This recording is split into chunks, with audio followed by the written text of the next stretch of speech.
forgiveness-filled day is the intention for today. Welcome to Lead with Intentions, where every single week I, your coach, shows up here usually alone. I'm ready to serve you. Today's a little bit different. It's truly an honor to cross paths with you today. And the intention of the show is to really bring forth individuals and guests like our Eduardo Harari today, alongside with these two little humans. These are my humans going live to the world today. Just for you guys, welcome to Spanglish World Network and Zingo TV, channels 250 and 251. Please remember to download the Zingo TV app on your respective app stores. iOS, Android, the whole smart TV lineup 2016 on forward. We're available across Roku and across all of Amazon Fire. Now, that Chromecast device, hook it up and go ahead and stream us on there too. With that said, I really wish and I really pray that when you're downloading this application, you leave us a review. You rate it to let us know how we are doing because we are here to serve you. Okay, so without further ado, let's kind of get into this. Today, we had a little hiccup and we thought, what can we do? So first, we're gonna forgive whatever the unfoldings of life and then really launch back in here. My kids are home today from school. It is election day here in the United States. So I'm gonna take a little bit of a moment to have them introduce themselves. All right, go ahead. Yo, my name is Daoud, and yeah. Okay. My name is Eesa, and I'm 14 years old. Okay. And who are we interviewing today? Boys. Uh, Eduardo Miss Harari, Mr. Eduardo Harari, right? right? All right. Do you guys have any questions for him? Nah, not really. No. Think about it. Nah. If you could ask a man, a successful man, anything, what would you ask him? Can I get some money?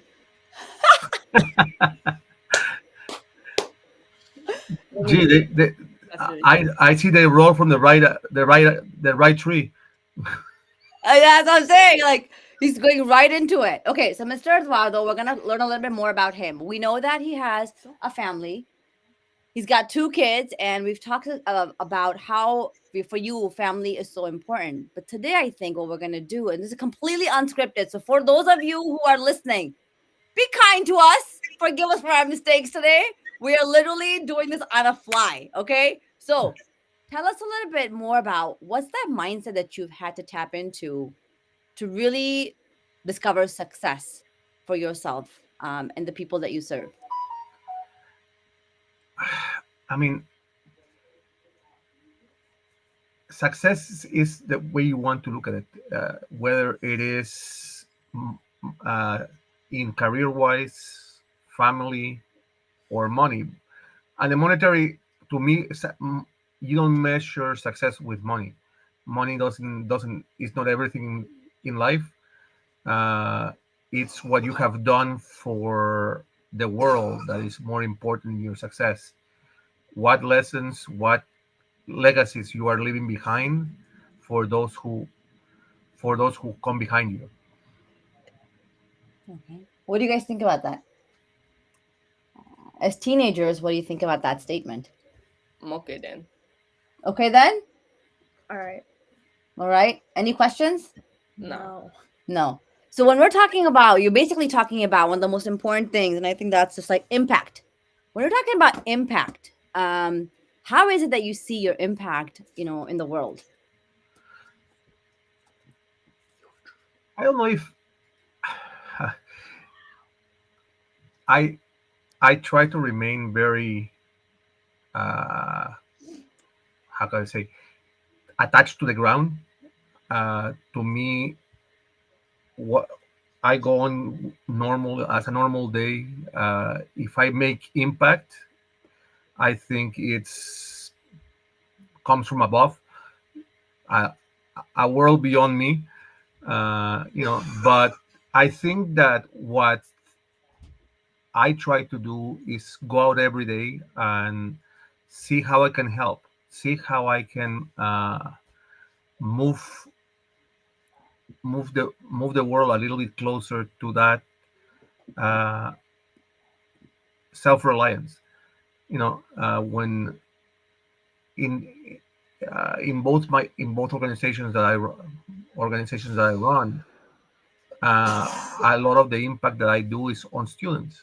Why? Mm, Because I tend to hire a lot of students to give them an opportunity to get the real feeling of what the business world is about, what life is about. You know, you can learn a lot from books, but once you get into the real world, it's a different situation. And sometimes the books don't tell you everything, and then you get a shock that, oh, but that wasn't in the book. And how, you know, when you're talking in the world of IT, you have to do a lot, go out and speak to a lot of clients, mm, and the kids in universities these days are all on the about phones, about tablets, and texting, and this and that, and they forget that there is actually a connection between individuals that mm. have to understand each other.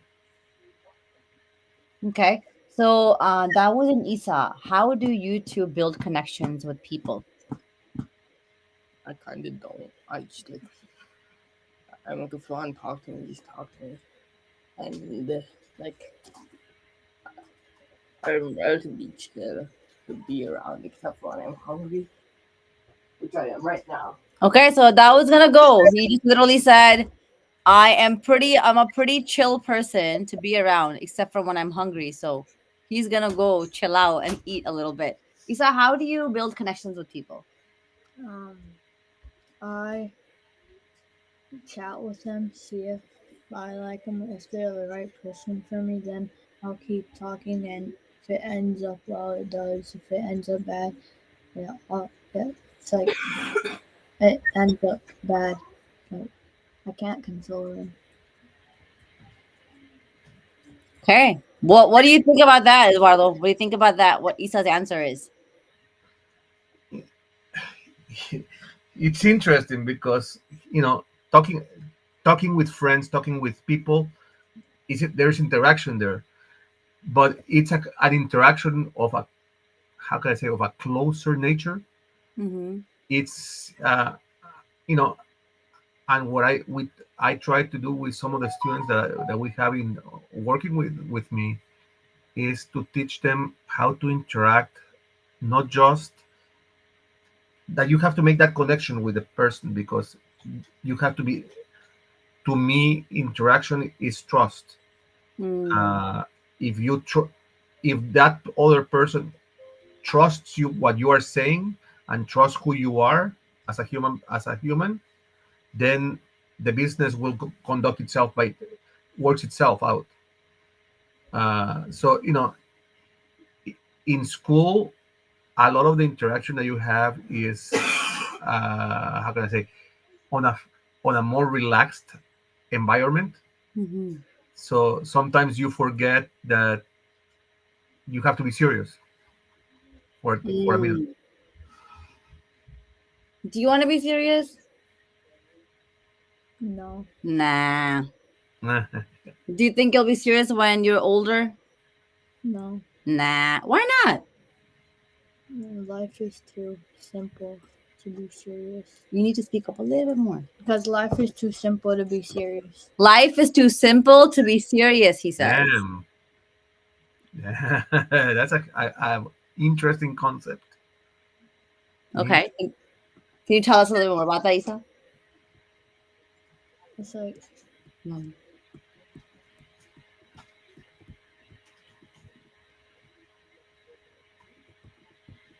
if you work things out like easily, um, actually, never mind. I don't know. When you said something that was really profound, life is too simple to. So explain to us a little bit more about what that means for you. Like, how is life simple?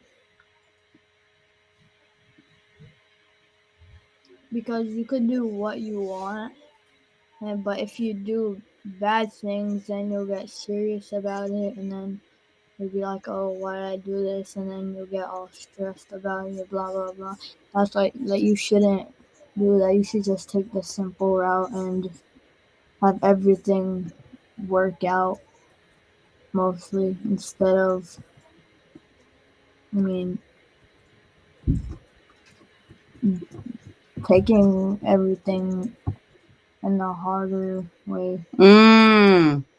Okay. All right. So let Eduardo, how about we noodle on that as adults? When a kiddo says the life should be fun, I don't want to be too serious. And you and I, we both have kids, so we can understand this narrative. How do we apply this, or should we apply this to our life? The simple philosophy of life is too simple to be serious.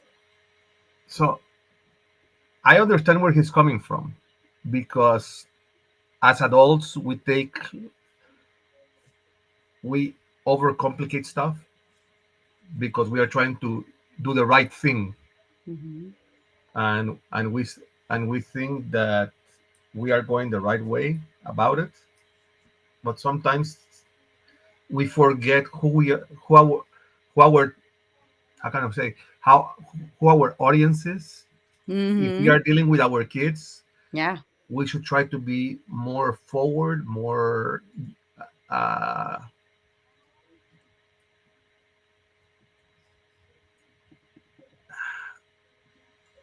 more down to earth, because sometimes, you know we start thinking about the way we deal with business or the way we deal with uh, people in other areas, and we start talking to our kids the same way. And I think that in a way we try to force the kids to think in a different perspective and put too much pressure on them to really analyze what we are trying to tell them. Yeah. I would agree with that. I think that's so true. I think as adults, it's fun that we're talking about this and he's really bringing it up. I don't know how he knows, but he's in my head.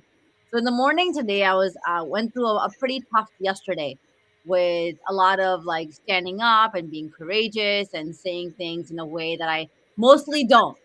So for me, like people who know me, they're always, man, she's like so high vibe. She's always up there. She's always cheerful and bubbly and excited. But there's another side to me too, right? And that side requires me to do a lot of inner work to be better, to simplify things in life. And I would always say things like that too, where I'm like, simplicity is so needed. So in the morning time today, I literally sat there and I was like, what do I want to do? And I was like, man, I just want to laugh. I just want to be lighthearted.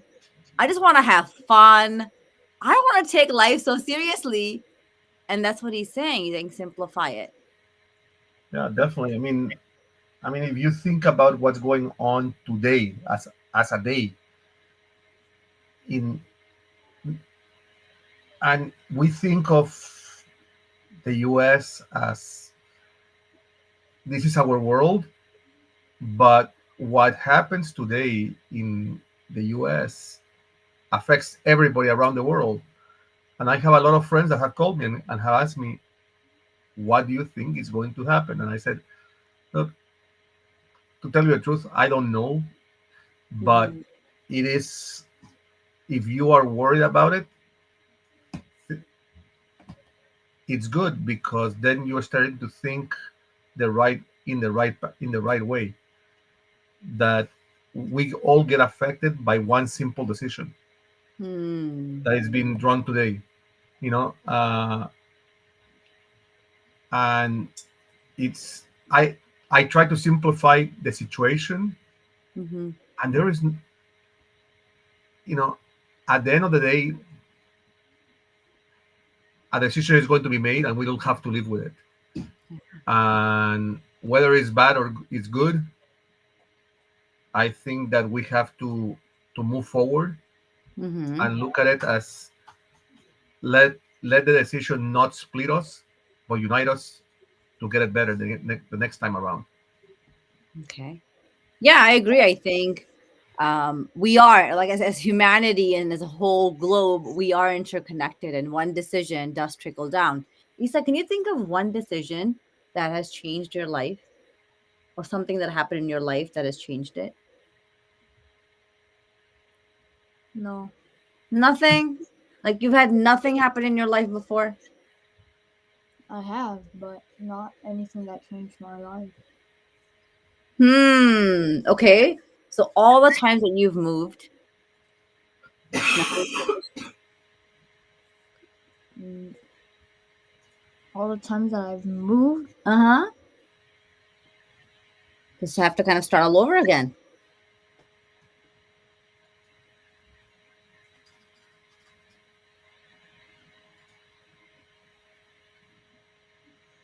nope. No. Okay. So if you can teach us adults how to worry less, how do we do that? Just don't worry about it. Don't worry about it. Just don't worry about it. It's like when we start to worry, we say, Not anything that you say. Just don't worry just about don't it. worry about it. Like for those of you who are listening, I wanted to say thank you so much for bearing with us and being patient. I really hope that the conversation today is a very different one, which I know it already is. However, when a little kid, at the age of adolescence, thinks of life and looks at life versus how us adults talk about life and how much worry and, challenges and stress that we add on a lot of times, it's so different. So I often will tell my clients and remind myself as well just to live like more childlike, to add more love and joy and fun and presence and entertainment into your life. So, Eduardo, what is it that you do for those types of things in your life? So I think that in my situation, ways to relax is just being around family. Uh, Mm, you know, it's when having the time, going out, uh, going to a restaurant, going somewhere with the family, and just relaxing and taking it easy. Uh, because time flies, and I look at myself, and there's things that I regret, as my kids have been growing up, that I haven't been there full time. But the little times that I have with them are more valuable than anything in the world, because those are the times that really happiness comes, mm, and you really start understanding what life is all about. okay. So, when you're saying that you regret some of the times that you were not there for your kids, can you tell us a little bit more about what that is? Because I think the other fathers that are listening to you right now, and even the mothers that are listening are like, oh, it's a real thing. Like they also feel this way. What are those times where you wish you woulda, shoulda, coulda? So, in there is events in your kids' lives, plays that they have at school, or sports, or whatever. It's those, going out, Halloween, trick or treating. Uh, uh, you know, my wife goes out with the kids, but I don't, because there is other responsibilities that you have to take care of. But I regret that I didn't make the book the time off to be with them. Mm, You know, because those are fun times. Seeing the kids go to door and collecting candies, and this stuff that mhm, I enjoy as a kid myself. You know what I mean? So it's those events in a child's life where they don't see you. Uh, it's very tough. It, because then they say, the- believe it or not, the kids remember at the end of the mhm, day when they grow up. Uh, oh, you weren't there for here. Uh, you were working, and then you start really thinking about, oops, was it worth what's mm, all what I was doing worth what missing those times? So you try to adjust. yeah. So, are there times that you wanted me to be there and I wasn't there, or you wanted to do things that we didn't do?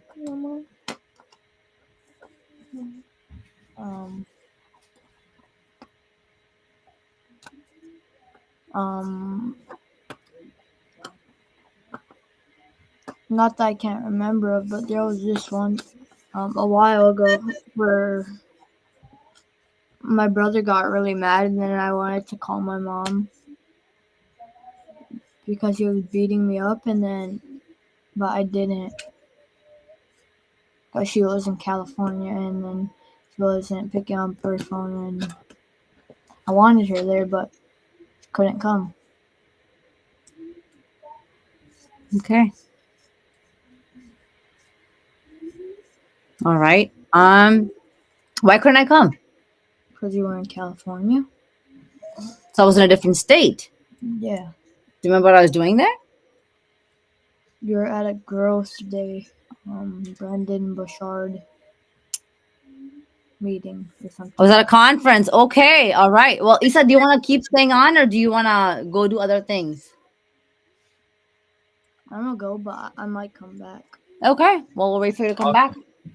Sounds great. Thank you so much for showing up, Isa. Yeah. Okay. All right. So I want to kind of dive back in, right, to the simple things of life. So we're talking a little bit about, ways that we define success. You said, Eduardo, that defining success for you was influence and making sure you're impacting people and especially finding that joy and happiness within your family. Now, if you were to give somebody an advice, your younger self an advice, what would you say to them?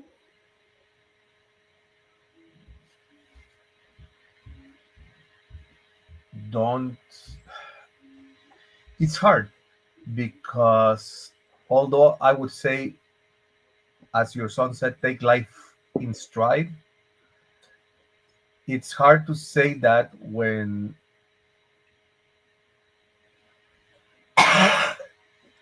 when you are single, when you are uh,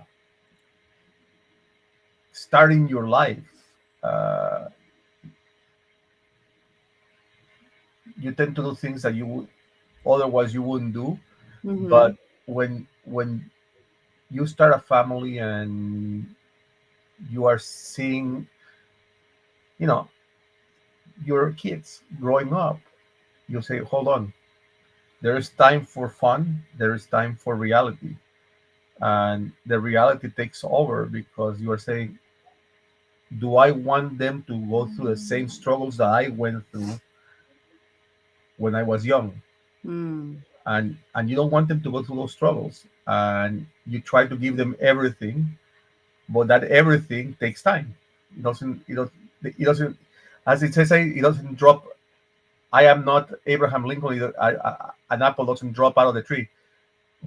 So, you know, Well, you just got poked. So you know what? That's live action. Who is there? Who's in the background there? my wonderful daughter, Can she come on camera? she doesn't like cameras. She doesn't like cameras. Okay. Yeah. My eldest doesn't like cameras either. I said, hey, you want to go live? He goes, what? Right now? I'm like, yep, right now. He goes, okay. And that was a big deal for him. So I can understand what your daughter is saying. Now, I think there is this really beautiful thing that I just recently, my son was talking about me being at a seminar on a Sunday. So I do these often enough where every single year I will take some time away from the kids to just have my own inner growth and just go through a journey where individuals who are like minded are showing up there, right? To kind of redefine their life or live more intentionally or more mission driven. And there's this man who said something so profound. His name is Ed Milet. And Ed Milet, I had never ever heard of him until this year. And he is the one of the top high performance coaches in the entire globe. And so for him, it's such a big deal to be like honest on watching him kind of on the stage. And he said, if there was any regret in my life, I would say the one thing that I regret is not having enough fun, is not doing the things that actually fuel me and make me happy because I was so busy doing everything else. So he said something like, I just want to have more fun. I just want to have more fun in life. And I think as adults, we forget that. So when you're talking about your family, kind of that thing of being relaxing, Do you do anything to add fun in your life? Um, I think you know my outings with my family. Go, I've been trying to take my kids to show them how I grew up. My sports side. You know, Mm-hmm. so I going to baseball games, going to football games, uh, going to I actually took them to university, took them to a university college basketball game, and Mm-hmm. they were, holy moly, there's so many students. And I said, yeah, 95% are students, the other 5% are the alumni. And they said, but there's over 100,000 people here. And they said, and they are yelling and screaming like they have no tomorrow. And they were surprised to see that because it's not a normal environment. People actually enjoying themselves. And when they saw me start screaming and yelling about a football game or a basketball game, they just go crazy because they said, you are out of your normal self. Mm. And so, what is it about these sports that you want your children to kind of soak in? What's that experience that you want them to have? I think is the I think with sport I want my kids to understand what's how to the team environment, Mm-hmm. uh, what being what being amongst a group of followers is as well, because when you go to as a fan to a to a sports to watch a sports team, you meet people from all aspects of life. Mm-hmm. uh, there is I and it's funny to say it, but there's no classes or distinctions of classes when you are at a stadium, Ah. and that's one aspect that I always try to show my kids, show everyone that is around me, that to me the class system doesn't exist. Mm. You can be from the from from a class that doesn't have much but have Mm-hmm. the greatest integrity in the world, and that's what's essential. That's what's important, that you see the values of the person. You don't Mm-hmm. see what they have. It's all about the individual. And that it's a life lesson for kids, because kids these days, with the in the world of technology, you don't get to see or experience that. I think so too. Um I think we live in a world where we don't expose ourselves and even our families to like a melting pot, right? Where there are tons of different ethnicities showing up, and all you're doing is what, like this one's main mission, right? If you're team A, you're like, we're on team A to win, yeah. Team B, you're like, yeah. And sports, I think, especially for men, is such a great way to bond.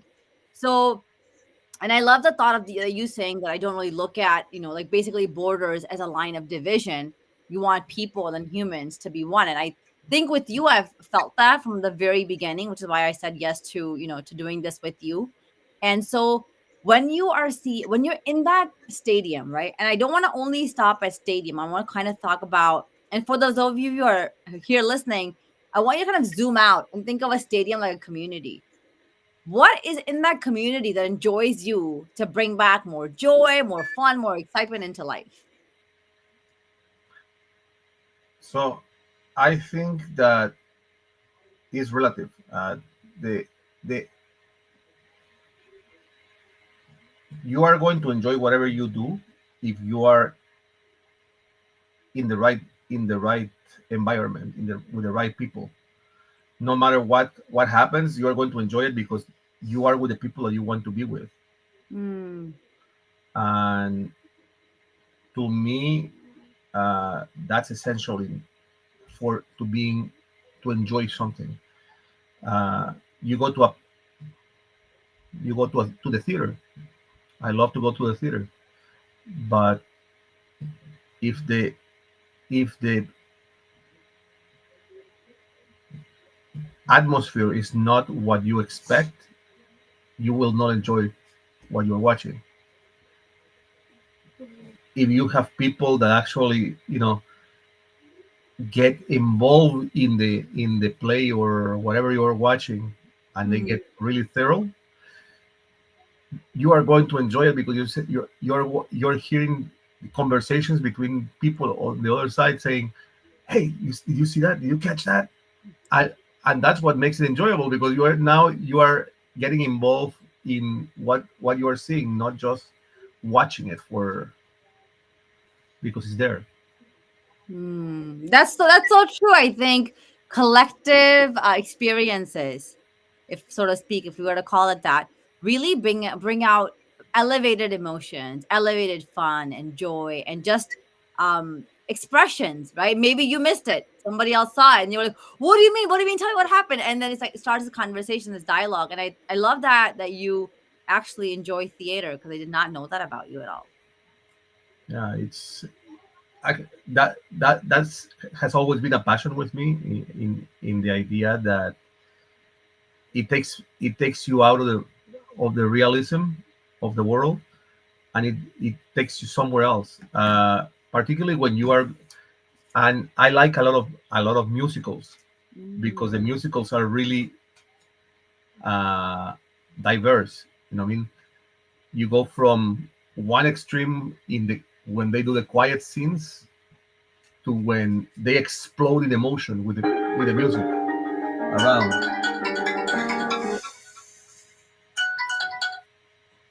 So yeah. Hmm. Okay, we're talking to a very, very, very productive and busy man. So he's got phones running, calls happening, kiddos showing up, people in the background available. And I really want to say, thank you from the bottom of my heart to coming and saving the day, Eduardo. And for those of you, who don't know who Eduardo is, he is the producer of this brilliant and beautiful platform. Spanglish World kind of began as his own baby and a passion that he's really been pouring into.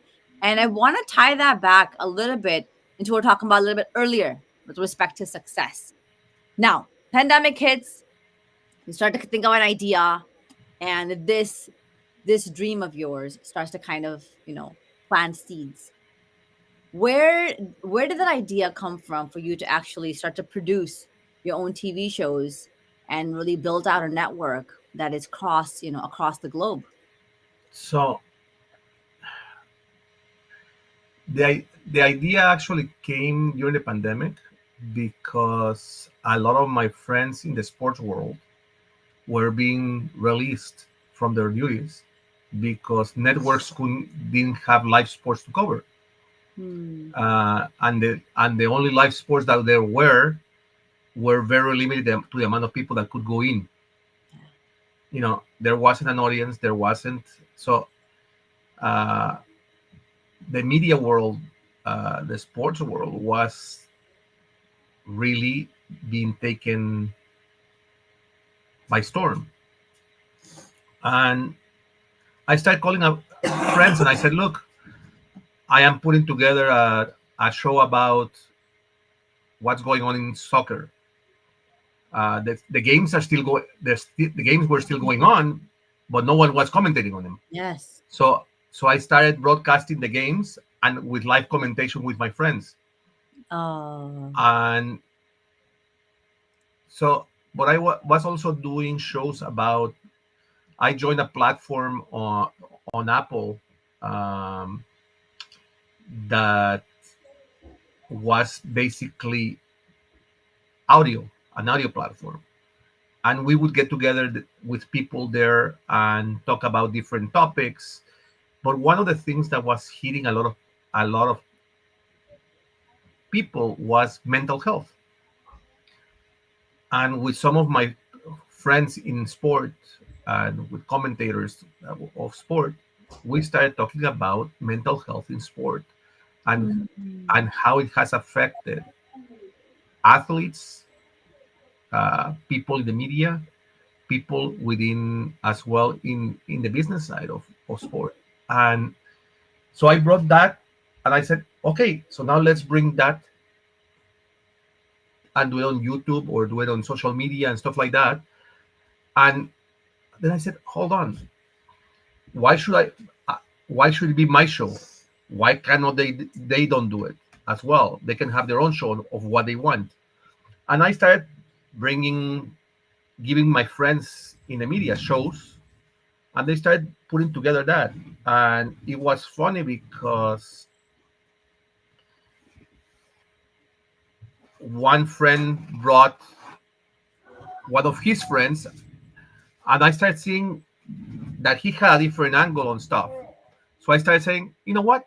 Why don't I like what you are saying? Mm-hmm. You want to have your own show. And one ball started rolling after another. And that's how you came about. I mean, you came through a friend, one of my friends' shows. Mm-hmm. And, you know, I think that hearing people's points of views on different subjects is very good because you start realizing that um, your point of view might be correct, but there might be something that can influence and make it better. Mm. And we have grown this network from the two shows that originally started with to now 50 shows on the air. And, we went from, what was it? I think I had 500 followers on social media. Now this network gets audiences of 4 or 5 million people, and you're going, how? And you Mm-hmm. and that's what this is all about. This is about making an impact, making but making an impact with real people, with real subjects, with real themes. Because I think in during the pandemic we went so much to the, how could I say, outside world of not thinking about what was happening, but Mm-hmm. trying to drift into other areas, that we forgot what was real. Uh, you know, uh, Shows on TV were about, you know, traveling and this and that, and you forgot what was important, the important part of what people were suffering during the pandemic, why it was so bad. And that's what attracts me right now, and why we keep doing what we are doing right now here in Spanglish, is because people like you bring innovative and creative people to talk about the subjects that are important in the world. Our kids, how we guide them in their lives, in a Mm-hmm. certain way. No one talked about kids before on TV. You know, you had Jerry, you had Donahue, you had Oprah, and everyone was about outlandish stories that made ratings. Mm. I don't believe in that. Ratings is not what I care about. I care about people.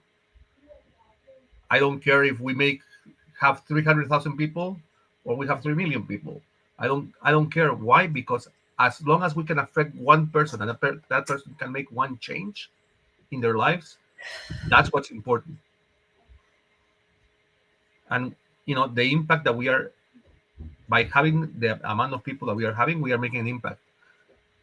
Whether it shows in the numbers, whether in follows in the social media or not, it doesn't matter as long as we make an impact.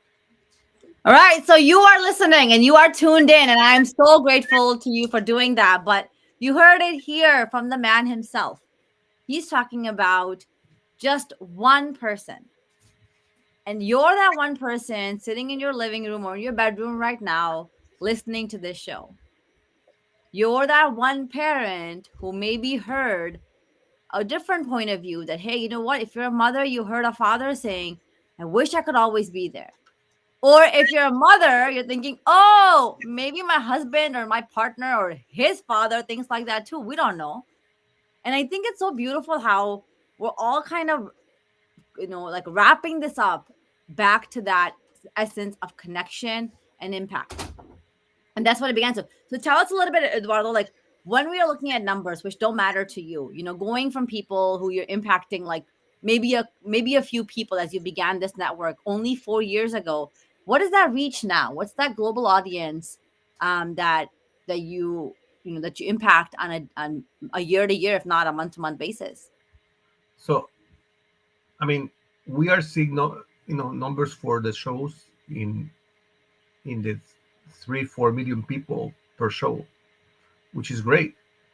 But the global audience that we can make an impact on for this network is over 500 million people, because remember, we are transmitted across the single TV network, which goes to about 125 countries around the world. So, you know that only in itself, just the idea that we are transmitting to 125 countries uh, on a daily basis, you know, it's great, because we might not think it's important, but for them, somewhere else around the world, what we are talking about might be critical. Hmm. Yeah, and I think that's the most beautiful thing. You talked about how you love not just going there to play watch the sport, but you love the camaraderie, you love the unity, you love the human experience being shared. And that's what this network is. This network is this way of saying, you know what?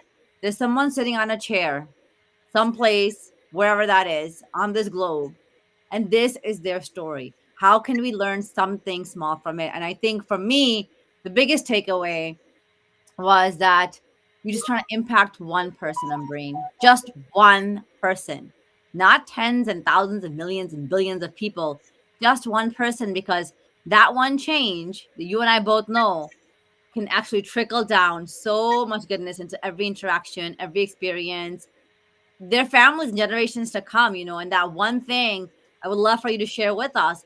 What's that one thing that you will be taking back from our show today? And it's always a delight and a pleasure to have you here with us, Eduardo. And any parting thoughts? Yeah, I think I'm going to take what your son said. Life is simple. I think that's something to really think about and to put to use. Don't make things complicated. Don't make things complex. Mm-hmm. Make them simple so that you can deal with them, and people around you see a change. Yeah. I have this quote in my mind that I do want to go viral. And so as we close off, I will say it, and I will probably get a lot of heat from my family for saying this, but I really want the world, when they see me and when they see the things that I do, I want them to embrace and understand that simplicity, it's so sexy. Because there's something about it. There's something about it which you're like, huh, they did that with so much ease. Just the way that he said it. My son said, like, life's so simple. Why do you take ice to stress over it? And if we can apply that little philosophy, it will really transform the way that we focus on the things that actually matter, because the other stuff is just noise amongst the most important things in our lives. All right. Thank you so very much, Eduardo, for showing up here. As the show comes to an end, I would love to say thanks to every single one of you. Super, super, super gratitude to every single one of you who gives us the most important commodity in the entire globe, that limited commodity of time. The show can also be heard on Spanglish Radio Network. Please check out spanglishworld.ca for all the news and the programming. As we close and part ways today, my prayer is that this show will embark all of us on a transformative path to be in gratitude for all of the blessings of our lives, to really start to accept the unfoldings of the things that happen without our control and without our will, and that we commit to values and dreams which allow us to tap into our own greatness. Because it is true, I have tawakkul, which is faith, in every single one of us. When we unleash our authenticity, we start to live more intentionally. Remember, there's only one of you. Design that life and live that life with excellence. Spanglish World, watch it, hear it, read it, download it. Most importantly, live into it to intentionally impact your life to be a little bit better and it serves you in the best of manners. Thank you much.